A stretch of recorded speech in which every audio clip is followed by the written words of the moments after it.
顾指挥使，请慢。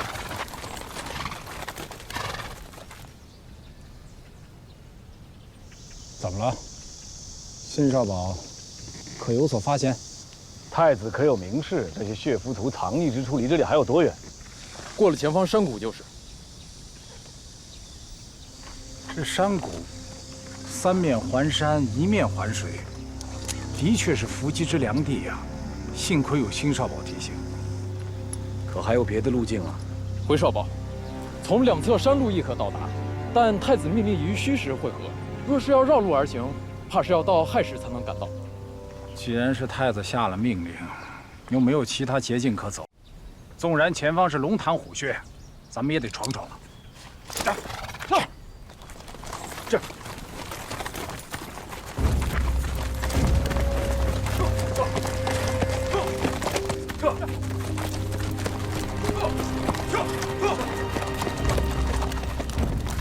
顾指挥使，有埋伏！有埋伏！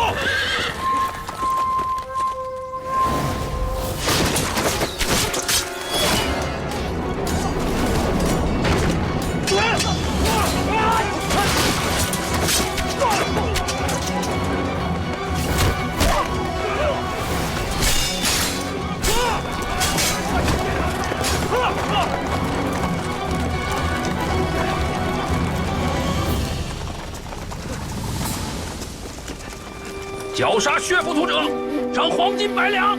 是。新少保留步，保护顾指挥使要紧，防止那些血浮屠再杀个回马枪。好，臣遵令。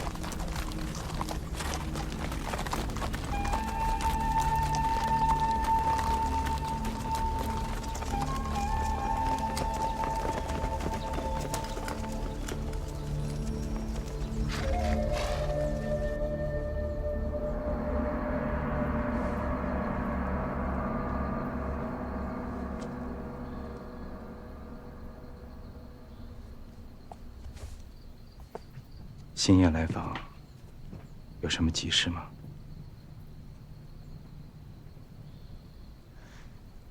我又不是你的大花，你这么看着本王，本王甚是难堪呐。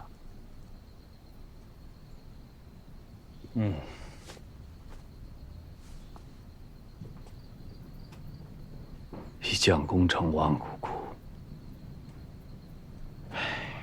我方才只是在想，在我辅佐殿下登上天子之位，成为一代明君的路上，你要埋下多少枯骨，断送多少深闺梦中人的性命，这一切是否值得呢？紫燕兄，一直以来，是你想辅佐本王成为一代明君，本王从未想过。我只想帮我三哥平冤，还他清白，这个就足矣了。殿下说的是，紫燕也是。答应你三哥，君子一言，一诺千金，我能怎么办？发生了什么？怪我儿女情长，忘了我刚才说的吧。到底发生了什么？方才一阵血雨腥风，像噩梦一般，为什么独独留下心愿手活着回来？你不觉得这事颇为古怪吗？发生了什么？殿下，启禀殿下，方才宫中派人传陛下口谕，要您立即进宫。有说明是什么事儿吗？属下多嘴问了一句，说是太子剿灭了血浮屠。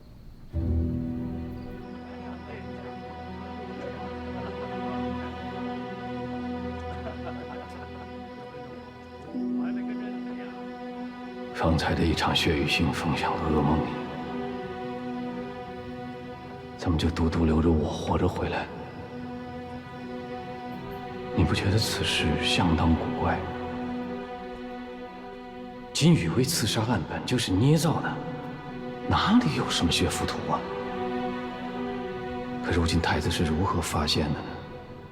太子哥哥果然英明神武，想那顾指挥使查了几个月，连血浮屠的一根毛都没摸着。太子哥哥一出手，直接就把他们老巢给断了。哼！六弟来了。楚王殿下，当我跟这些人交手的时候，我分明能够感到他们使的确确实实是血浮屠的手机与招式，而这些是燕王的手下万万不能做到的。荀某能够确认，这次的刺客真的是血浮屠。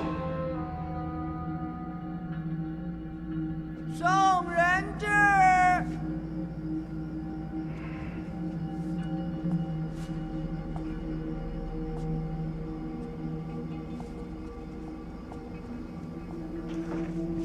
儿臣参见父皇。都凭什么？见父皇。启禀陛下，太子殿下谋略双全，在地京部下眼线，顺藤摸瓜，一举捣毁血浮屠的老巢。13具血浮屠的余部，均被太子殿下率部斩杀。儿臣终不负父皇所托。这血浮屠老巢不是在燕州吗？怎么竟突然出现在地京了？回禀父皇，这不过是他们为了掩人耳目的雕虫小技罢了。所谓的大成遗孤，所谓的复国，通通都是幌子。不过是这几个血浮屠残部，对顾指挥使怀恨在心，决意报复。也是儿臣失察，赶到的时候，他们已经设下了埋伏。不过还好，儿臣及时赶到，救下了顾指挥使。但是，金宇卫死伤惨重，还望父皇恕罪。太子殿下过谦了。顾指挥使统领金宇卫多年，连个埋伏都辨别不出来，是该让他吃些教训了。父皇，这些就是太子殿下一举剿灭的血浮屠余孽。您看，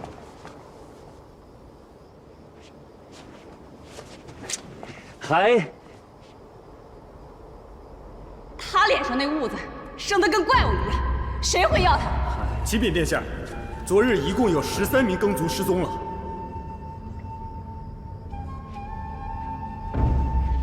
还请父皇重赏。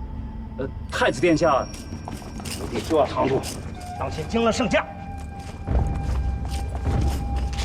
是，儿臣唐突。好，甚好。剿灭13名血浮屠余孽，的确是大功一件呐。朕恍惚记得，大越送了几匹狸马，可有此事啊？启禀陛下，确有此事，不过不是大越送的，是邱尚奇邱都督与大越谈妥马氏的安置。这可是我们第一笔交易。川儿也是尚武之人，就将这几匹狸马直接送到东宫。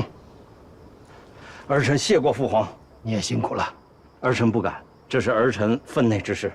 剩下的事就交由楚王继续查处吧。啊？儿臣遵旨。父皇，儿臣不明白。前朝余孽兹事体大，楚王还需谨慎行事，不可再如太子这般鲁莽。大成遗孤，到底是一场闹剧，还是有人暗中捣鬼？朕要的是真相，不是这13具不能开口说话的尸体。是父皇。父皇，陛下圣明。楚王殿下肩负重任，若有需要之处，臣定将全力配合。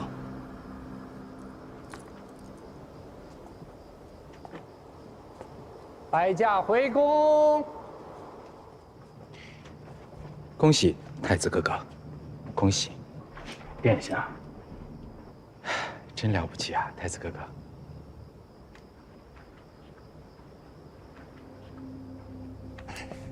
他根本就是在跟我作对。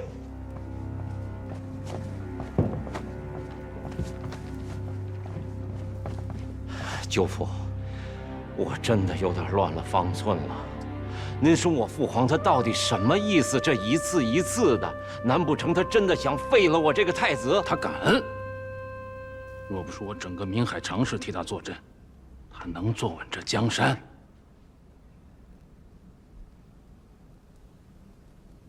宁毅因为他三哥宁巧跟咱们结下的是死结，现如今让他负责调查，我真的怕他生出什么幺蛾子。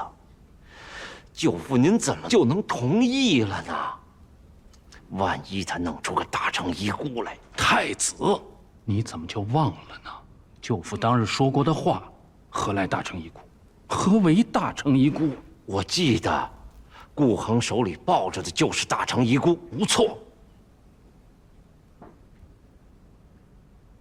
舅父现在有一个办法，可以让大成遗孤一案彻底了结。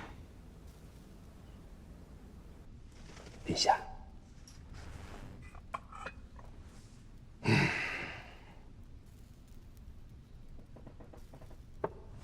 何叹息呀？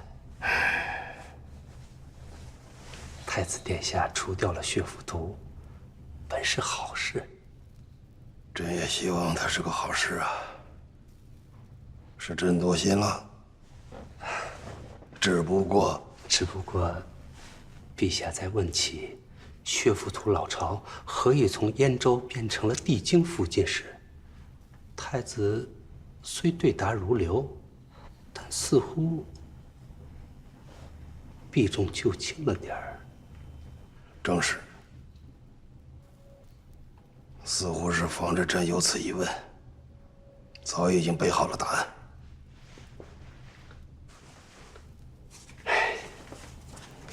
这太子殿下真的是不懂陛下的良苦用心呐。他总是有事瞒着朕，现在也只有宁毅，不是太子和常家之人。不知是否能查出点什么？可陛下，楚王殿下若真的查出点什么，难不成陛下想把太子……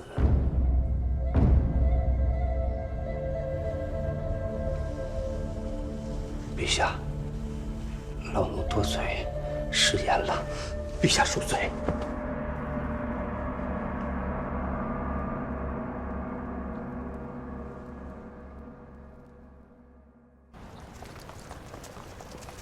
二位殿下，卑职无能。这血浮屠一案，卑职追查数月，却毫无线索。似乎这血浮屠乃凭空出现，又就地消失。唉，卑职还得仰仗二位王爷。这位是有伤在身，不必拘礼，先请坐吧。卑职不敢僭越。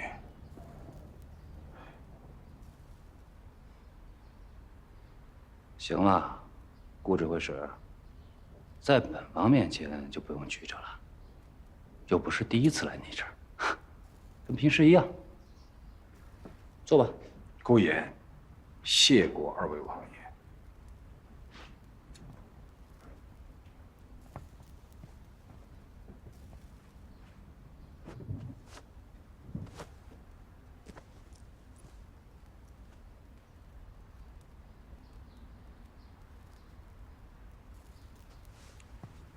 说吧，要怎么查？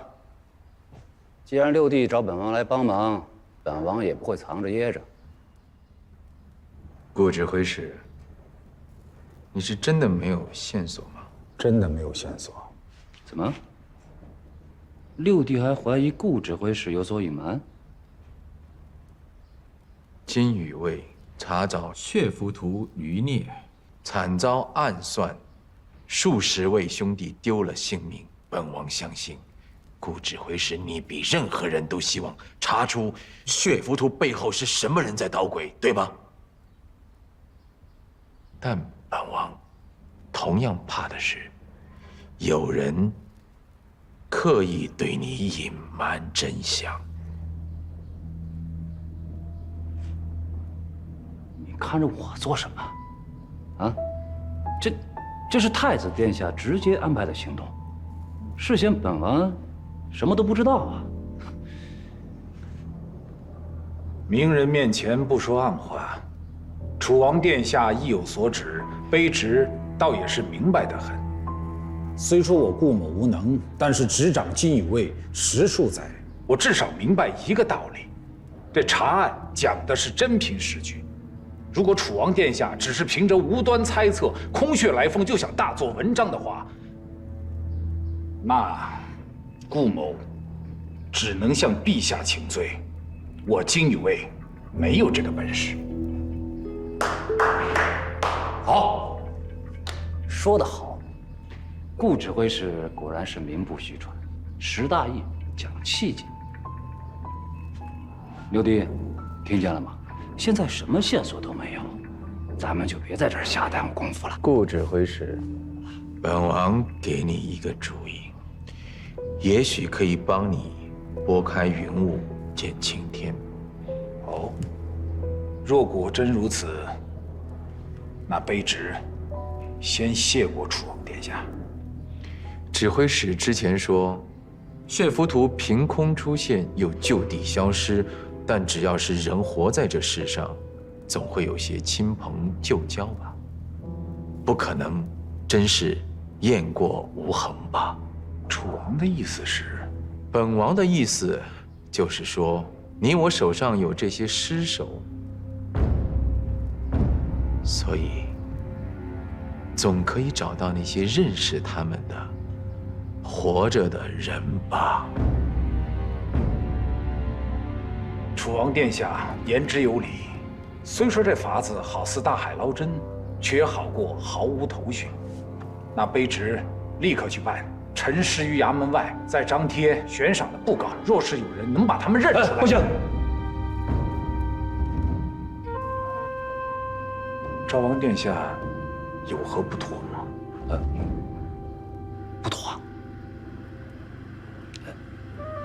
非常不妥啊！有何不妥呢？此事兹事体大，对，兹事体大啊！不能如此草草的决议啊，不能如此。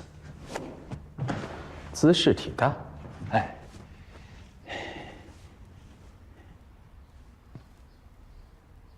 王兄，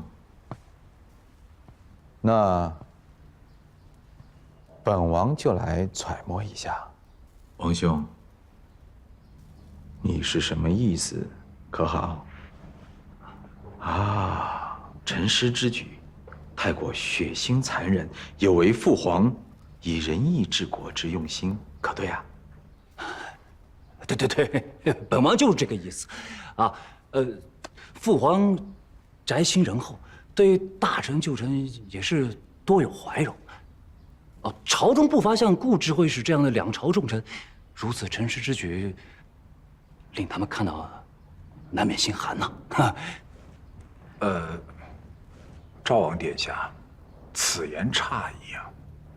卑职倒是赞同楚王。吴哥，还是你考虑的周全。王弟差点失了分寸，万一父皇有日会责备我。多谢王兄提点。啊，那是当然，那是当然。本王这也是为了六弟好嘛。为了大家好，大家好。二位殿下，能给卑职一个明示吗？王兄，布告，你们照贴，广集线索，那总是好的。陈尸就不必了啊。当然听赵王的，听赵王的。卑职立刻去办。王兄，还是你周到啊！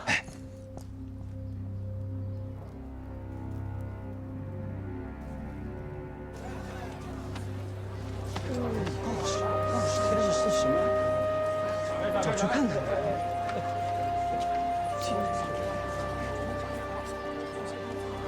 血浮图？哎，这血浮图是啥？这你年轻人不知道啊？这可是大成年间的事啊！大成还有遗孤，不都说是假的了吗？嗨，你管它是真的假的呢？现如今可是太平盛世了，谁还会关心他前朝的？哎，如果能关心得着，那可是天大的好事啊！这可是1000两黄金的赏金呐！1000两黄金？哎，你说你会不会是血浮图啊？我举了你，会不会有1000两黄金啊？我看你才像呢，不如你就是那大成遗孤，价值1000两黄金，我把你举了，赏金分你媳妇儿一半。那行，就算是一半啊，也是我一辈子都赚不到的呀。行了行了，别看了。这过不了几日，指挥使你就要费心甄别各色的血浮图和大成遗孤了。如若这一切真是大成遗孤所为，指挥使，你会作何感想？请。顾某万不敢劳动王爷后代，殿下若无他事，臣告退了。如若这大成的九皇子当真在世，指挥使，你心里是否有几丝宽慰啊？楚王殿下何出此言？顾某当年为何背叛血浮图？我想殿下比这世上任何人都要清楚。当年你是因为子嗣而背叛血浮图，助本王缉拿大成遗孤。事成之后，你我2人本应该是功臣。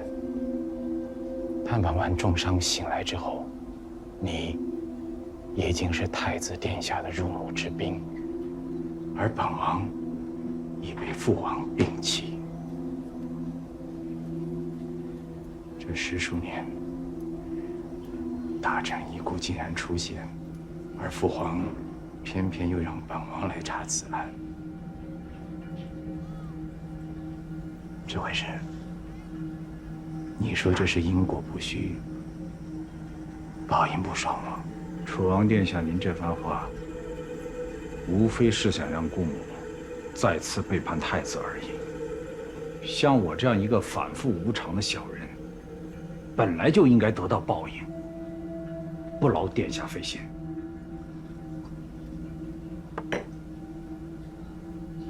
指挥使，这些年，本王一直在帮你追查13的妻儿，以表达本王对你的愧意。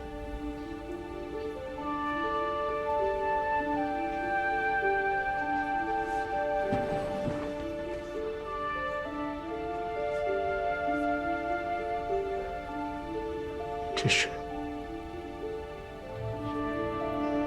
是顾某娘子之物。是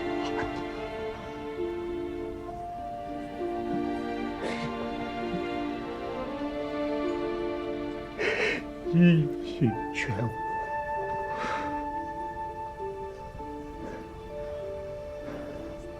此物为何会在殿下手里？本王一直在帮你寻找啊，只可惜找到了这香包，其他的本王会继续帮你追查下去。只不过此事你也不要指望太子了，他的心思只在皇位。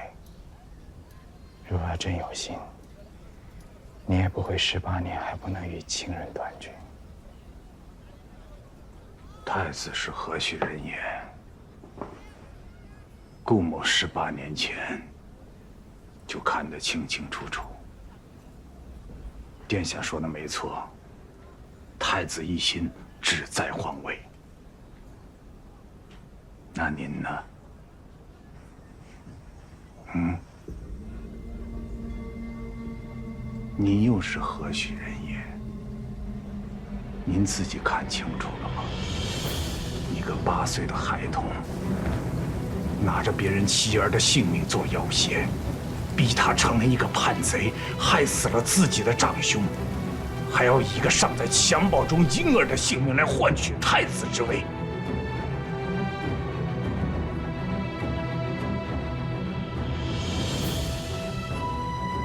那是你的妄测。当年父皇答应了本王，若劝降成功，会保住你兄长跟婴儿的性命的。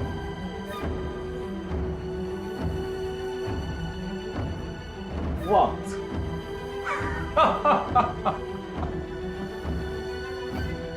天圣的皇帝陛下，当真容得下一个忠于大成的臣子吗？又当真容得下大成的遗孤吗？您可是想说，8岁时候的殿下，尚且是一个天真的孩童？大成遗孤和你儿子，你只能选一个。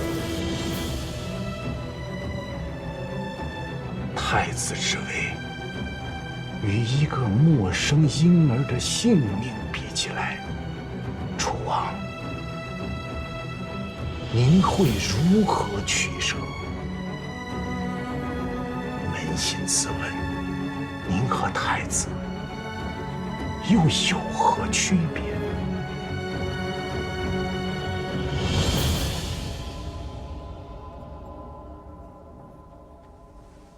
殿下，若没有别的事，吩咐微臣，微臣告退了。8岁的宁毅，8岁的宁毅只有8岁。如指挥使所说，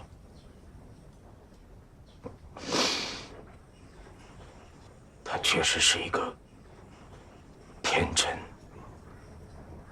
自以为自己懂了一切的无知的孩童。母妃。但之后的18年，重重变故，他学到了很多，比如那活生生一条条的性命意味着什么。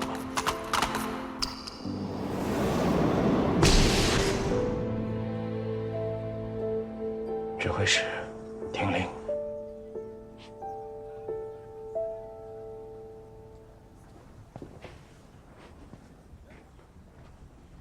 臣在。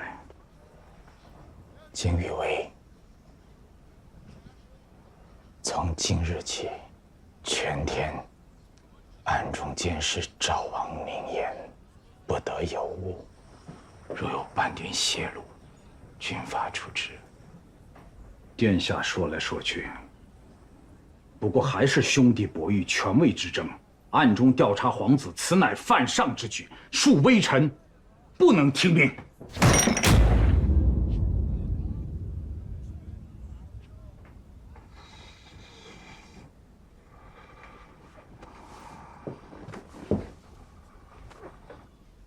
金玉威数10位同袍因为顾指挥使你而丧命，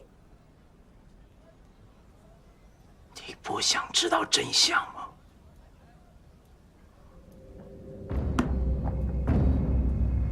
你不想知道真相吗？你不想告慰这些无辜的亡灵吗？你想？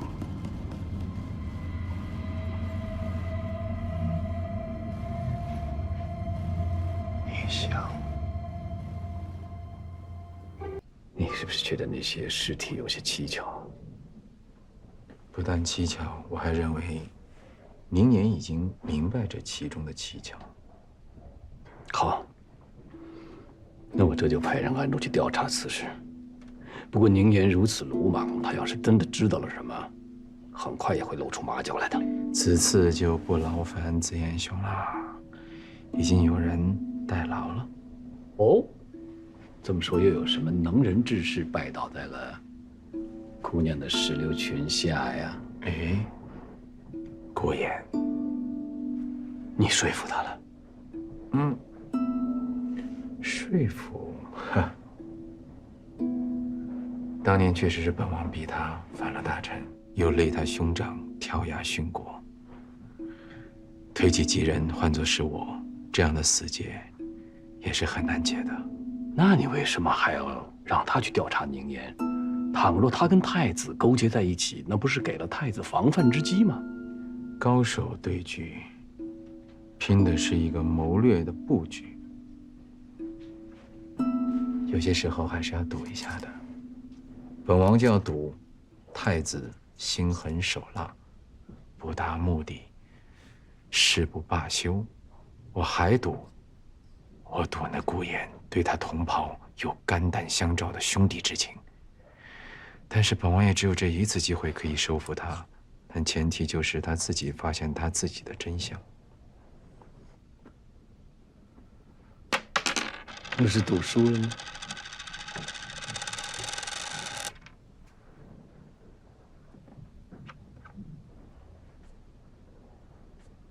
意外得到一枚棋子，弃了就弃了，为了顾言，本王觉得值得。好啊，姑娘虽身处教坊司，倒是颇有几分明君之相啊。哦，客官还满意吗？满意，当然满意。谁？新少保，可还满意我们这儿新来的官人啊？满意，满意。肤白貌美，技艺纯熟，令在下流连忘返，乐不思蜀。不是说好了去邱府，出了什么事？不好说。邱都督差人回了我，今晚不用过府了。哦，说是长海请了邱都督去长府一聚。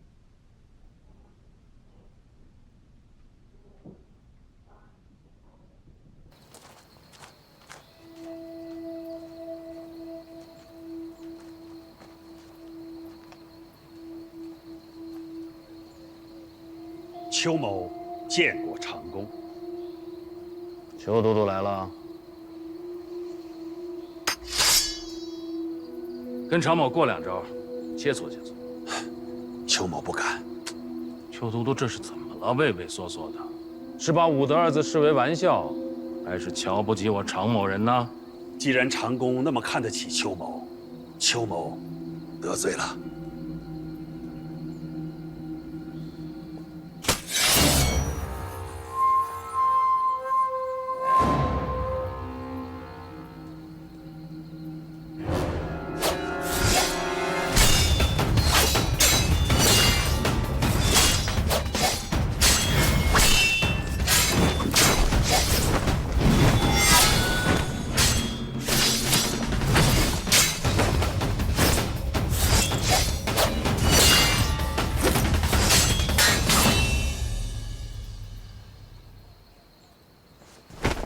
长公饶命！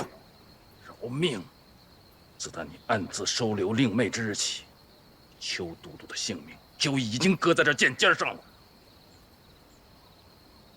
长公既然已经都知道了，那陛下是不是也因为此事才取消赐婚的？我邱某这么多年来，对你、对长家，那是俯首帖耳、忠心耿耿。求长公救我邱氏一门性命。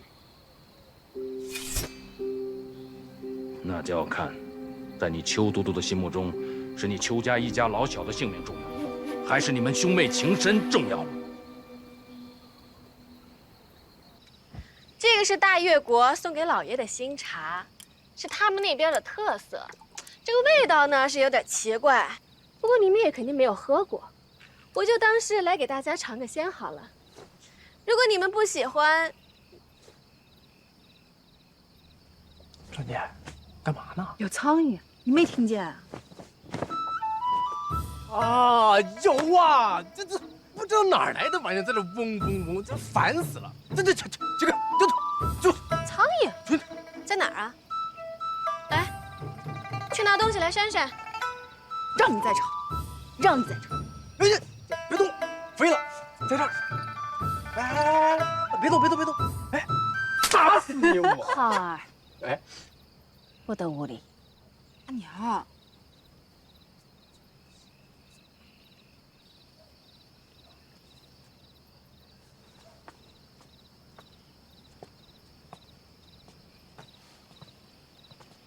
老爷回来了，快请老爷上座，陪我和妹妹一家坐下喝喝茶。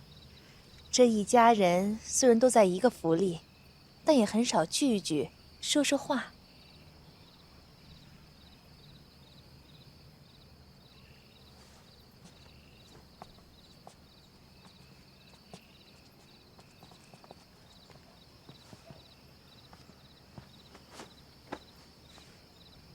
知微和浩儿今年有18岁了吧？是。一晃眼啊，如今已是天盛18年了。想着为兄和小妹是这般年纪的时候，却是大成18年间。真是世事变迁，人生无常啊！长兄，你今日何来如此感慨呀？于小妹来说，日子都是一样的过。如今，我也只剩下为人母的期盼，盼着知微还有浩儿啊，能够早日成家立业，平平安安，我也就心满意足了。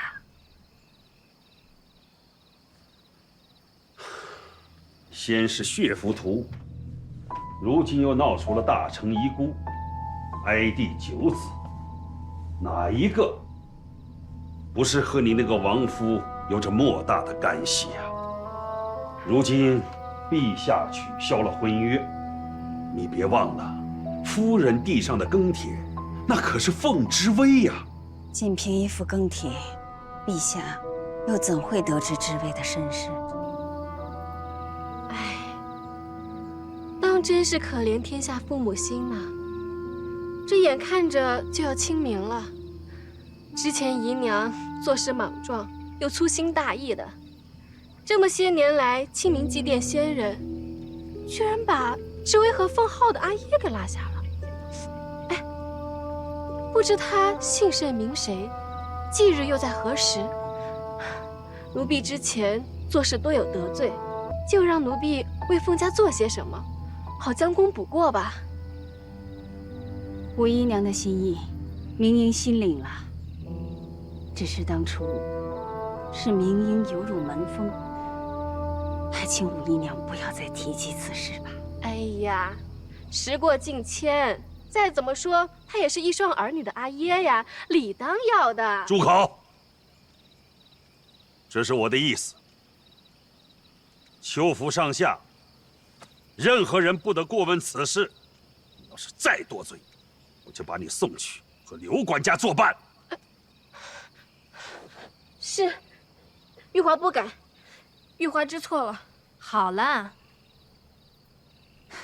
玉华，不是我说你，你要想将功补过，那就莫不如为知微和浩儿各自寻摸个好人家。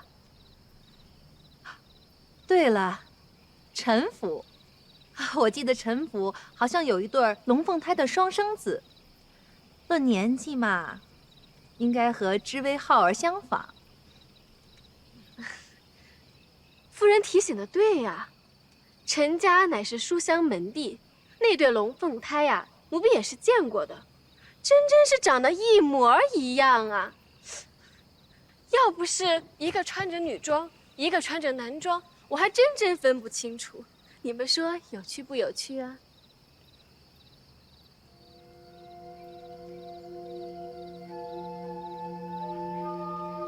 姨娘，你这么看着我们干什么？我说你俩怎么一点儿也不像呢？有吗？挺像的呀。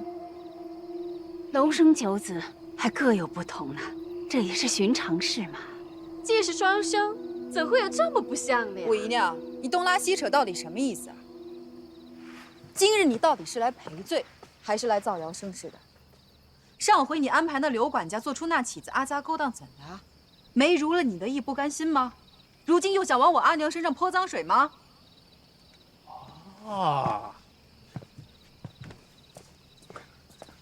原来你竟是这个意思，吴姨娘，怎么，上回你还没吃够我的拳头吗？哎，玉华，你给我退下！老爷，让你退下。今日，我邱某只想一家人静静的品茶。一个妾室，本不应该坐在这儿。老爷，奴婢伺候你这么多年，你居然为了一群外人羞辱奴婢！来人，带下。是。老爷。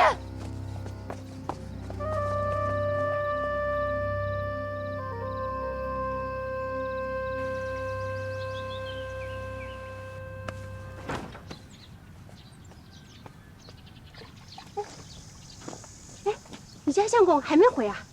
没有啊，这工地我都找过了，可他们非说他不在那儿。那你现在去哪儿找啊？不知道。我这一想到他安危难料的，我在这家里万万待不住。我先走。就是这儿。秦爷，你们是不是找到我家相公了？就是他，给我抓起来！是。你们干什么？啊！你们干什么？自己谋杀亲夫，却还在这贼喊捉贼！谋杀亲夫？你说我相公死了？带走！哎，走！你们放开我！你们冤枉我！你们放开我！你们冤枉我！放开！我丈夫怎么会死？放开我！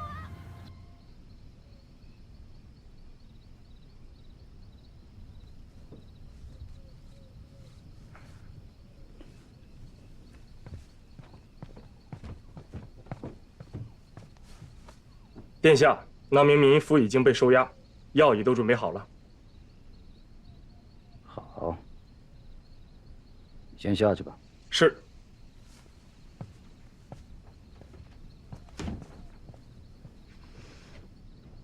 再用点力。是。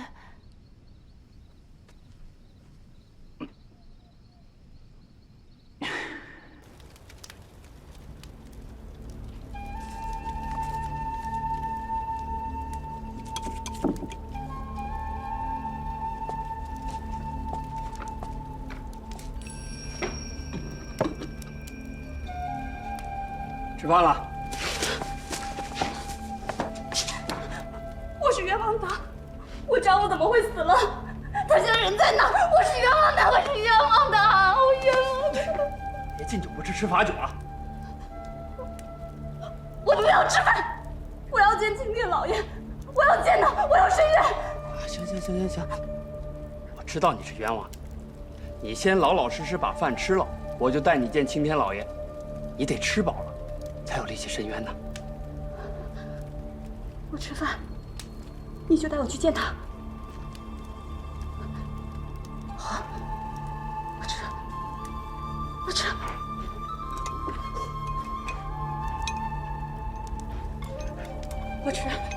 吃。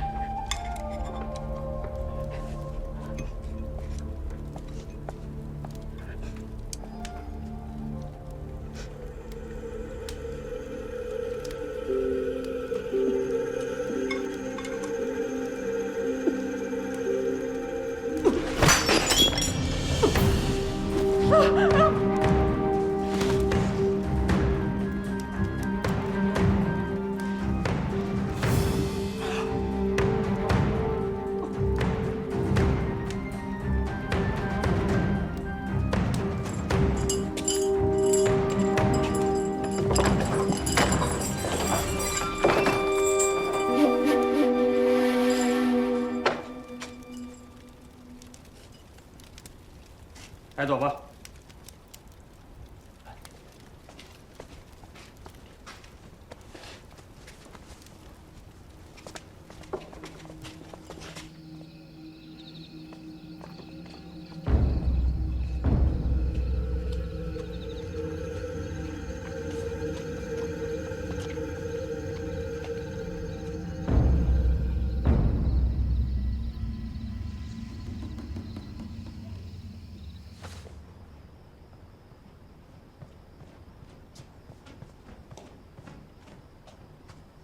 主子，如何啊？他们要杀人。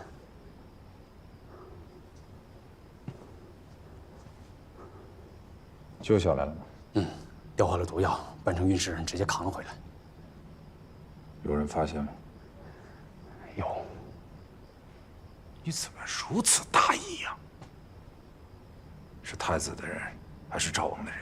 都不是，是宁城。也罢，看来他早就明白了。他明白了，阿丑不明白啊！堂堂一个王爷，为了何事竟要冤枉一个民妇杀夫？你最后这是要杀人灭口吗？别问了，把那个民妇带上来，问问他，就该见分晓了。是。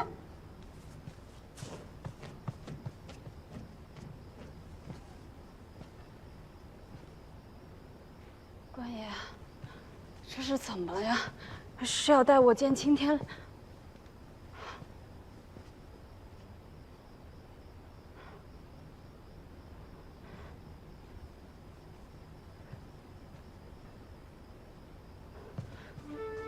老六，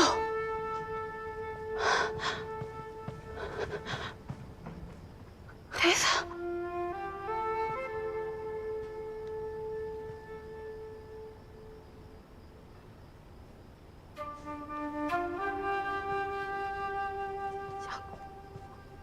相公，相公，你醒醒啊！相公，你醒醒啊！这是怎么了呀？啊，是谁害的你们呀？你救下我，你让我一个人怎么活呀？相公，相公，是谁害的你们？青天大老爷，青天老爷，您给我做主啊！是谁杀的我相公？大老爷，你给我做主！青天老爷，你给我做主啊！老爷，这到底是怎么回事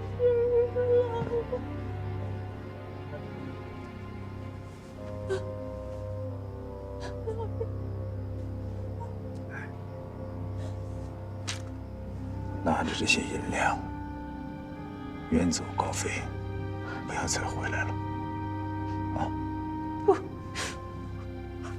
我不要钱，我不要钱！老爷，我要替我相公报仇！老爷，我求求你，求求你，你替我做主！老爷，我不要钱，你替我做主！我不是什么青天大老爷，我也替你做不了这个主。这个仇，你报不了。忘了吧，拿着钱，好好生活。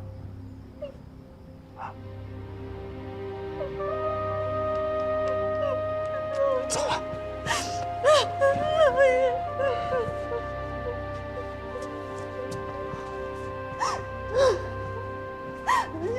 相公。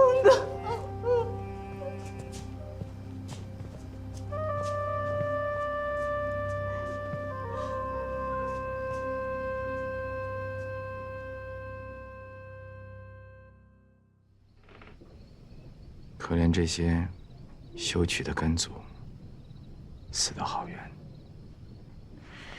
无妄之灾。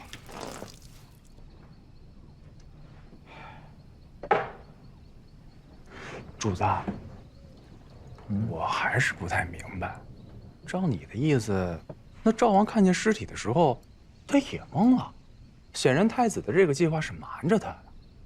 可现如今，他这么上杆子的帮着太子擦屁股，这是为什么呀？老奴啊，当那狱卒的时候，养过一条看门狗，每天给他点剩饭剩菜，时不时的也逗他玩玩。这时间久了，也就腻烦了，便不再给他饭吃，就轰他走。之后呢？哎，这说来也怪啊，他就偏偏认定了我是他主子，不论打他骂他，他都不肯走，还变着法的讨好我。只可惜如今这条狗知道他主子天大的秘密。如若他还想去邀功，获得主子的欢心，那可就糟糕了。怎么讲？他知道秘密，赶他走，不行吧？但是这主人要把他留在身边，但只要见到他就知道他是知道秘密的，那岂不是如芒在背，寝食难安吗？对，不过我认为啊，现在那条狗，怕是此刻正打算邀功请赏呢。宁晨，主子，你怎么突然变聪明了？这不是因为主子更聪明？切！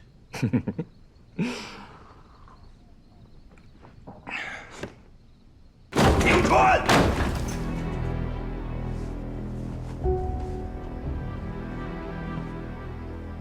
我追随他18年，18年。谨小慎微，忠心耿耿，可结果呢？结果却让我的同袍兄弟落得这样一个下场。主子，阿仇也恨啊！弟兄们死的那幕，我永远忘不了。要不然，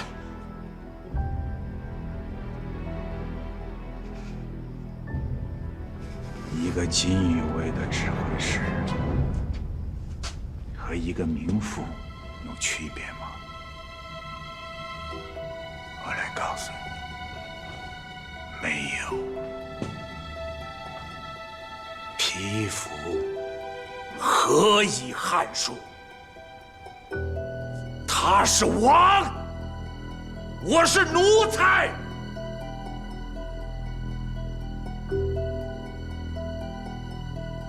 他是王，我是奴才。这个仇，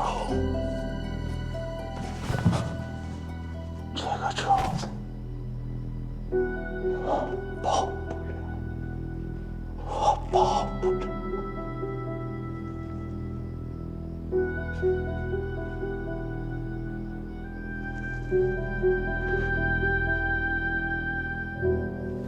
修剪好这边，再去把那边修剪一下啊。姑太太早。早。你这是要出门啊？小的给您备车吧。啊，不用了，昨天夜里没有睡好，去找郎中，敲几副安神的药方而已，不远。一早去看郎中，可是病得厉害。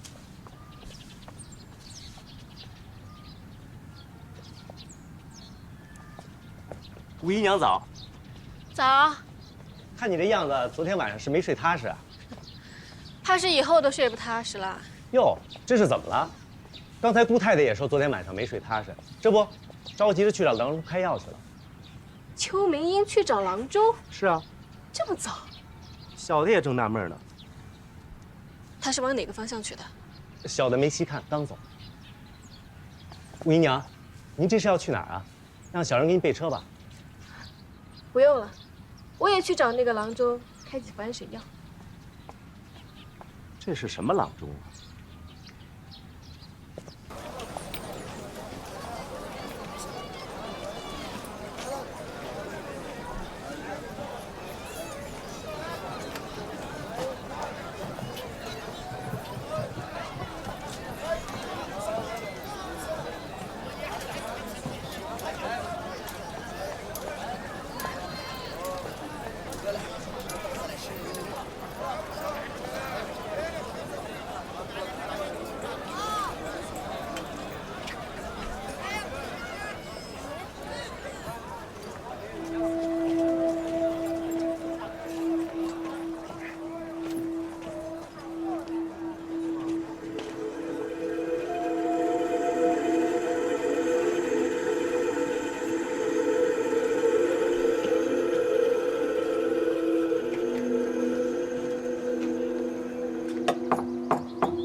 这么早啊？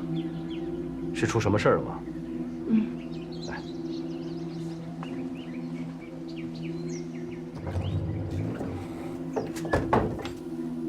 屋漏偏逢连夜雨，现下连长兄都开始怀疑，怕是皇帝发现他收留了顾恒的遗孀，这才取消了赐婚。这便是杞人忧天了。若皇帝当真发现了什么，他丘尚基还能做都督，你还能来这里？我也是这么劝他的。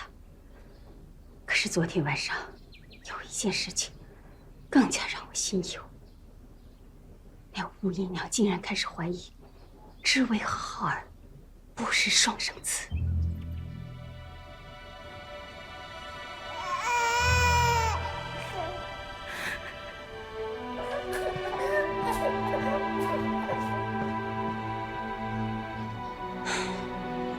好在长兄听了这话，倒是不以为意。像他一个姨娘，即便起了疑，也翻不出什么浪来。这还真不好说。来，扶一把，扶一把。哎呀，活该！哎呀，怎么说话呢？那可是1000两黄金。哎呦呵，哎呦，你说你知道人大成遗孤多大岁数？你就去诬陷人李寡妇才8岁的儿子，你说那大成遗孤到底多大岁数？我告诉你啊，想当初咱们陛下攻入皇宫，大成血浮屠的总头，也就是抱着刚出生的哀帝9子，就现在说的大成遗孤，刚刚逃出皇宫，就被太子爷一箭射杀，坠崖而亡了。哎，等等，这位老哥，您刚才说什么？血浮屠的总头抱着大成遗孤，被太子爷射杀了。哎呀，是啊，就是因为这个功劳，大皇子才坐上太子宝座的呀。先是血浮屠，如今又闹出了大成遗孤、哀帝9子，哪一个不是和你那个亡夫有着莫大的干系呀？难道是他？哎，这位老哥，您可知此人姓甚名谁？可有妻儿？现在何处？这个名字我倒是记得，叫顾恒。至于亲人嘛，哎，我若是知道了，我还在这茶摊待着，我早去领那1000两黄金去喽。既然那个顾恒抱着大成遗孤被太子爷射杀了，为何现如今还要有悬赏呢？这个说是什么假冒的大成遗孤，哎，这哪知道啊？哎，你说那成人死了是假不了，一个刚出生的婴儿，哎，谁知道他是谁呀？这不是。哎，我说，你哪儿来的夫人？你跟他瞎扯什么呀？别倒水了，没告诉我那大成遗孤到底多大岁数了？现如今是天圣18年啊！你说那大成遗孤该多大岁数啊？可不是18岁。差不多也。哎呀，18岁，都是18岁。哎呀，怪不得，一点都不像。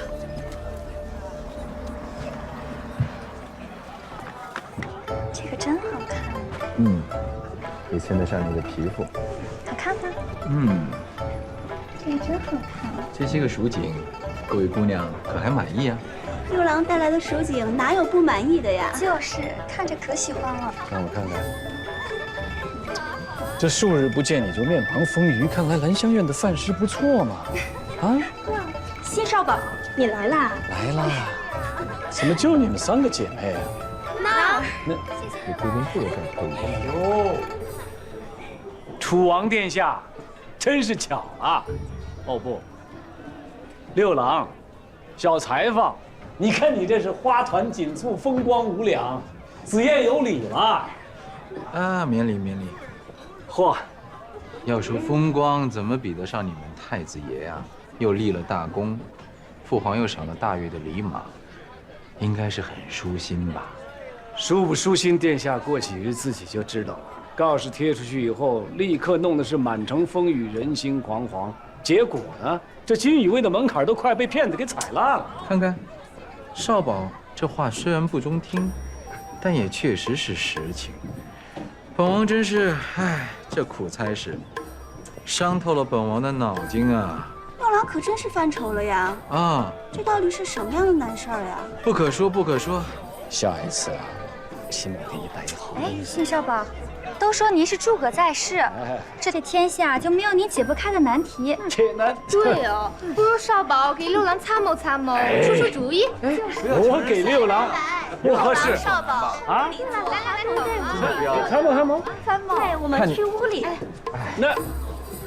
天下这一会儿奴家一会儿裁缝的，让辛某真的有些赶不上殿下变化的脚步了。你着急找我来，没有时间安排。子言兄着急什么呀？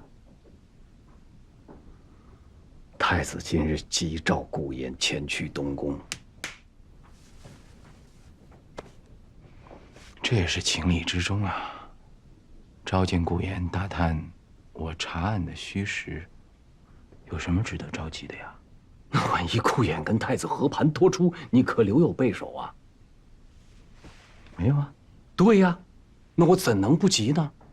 哎，你不要忘了，太子曾经对宁巧做过什么？王，你是说他会对本王不利？担心对本王不利，若是太子知晓你手里捏了他这么大一个把柄，就是他今夜对你动手杀人灭口，子言都不会感到奇怪。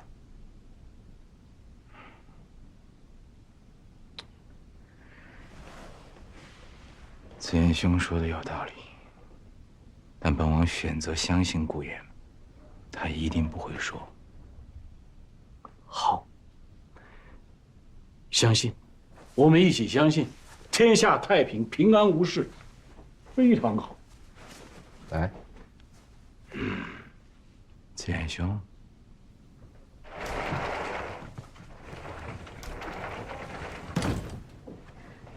怎么样？我的姐妹们办事可还妥帖？妥帖得很。怎么？可是担心姑娘们走漏风声？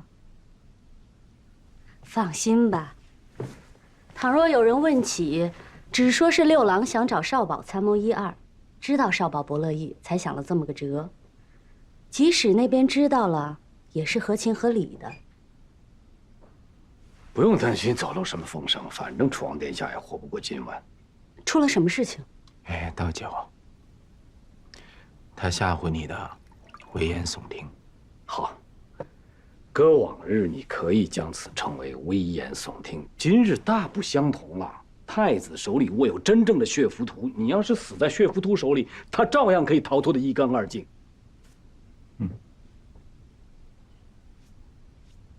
你们是怀疑太子豢养了血浮屠？不是怀疑，是本王选择相信，就是太子招安了血浮屠残部，暗自豢养，收为己用。如果不是这样，无法解释之前发生的所有事情。而且那日袭击金羽卫的正是真正的血浮屠，这些血浮屠手段凶残狠辣，武艺高强，原本辛某万难逃脱，但结果你看，毫发无损。最主要是顾衍看似受了重伤，但是都避开了要害部位。而且正当其时，太子恰好赶到，直奔血浮屠而去。本来辛某想一同前往，不知怎么就被留下来了。再之后呢，太子就凯旋而归，截杀了全部血浮屠，而且既无一漏网，还无一活口。而且他带回的所有尸体，又恰好是连日莫名失踪的修渠的根族。太子豢养血浮屠，原来是这样。我终于明白了，这一切都是为了什么。朱茵，你想到什么吗？哪一切为了什么呀？朱茵姐姐，邱都督来了，点名是让您作陪呢。知道了，我这就过来。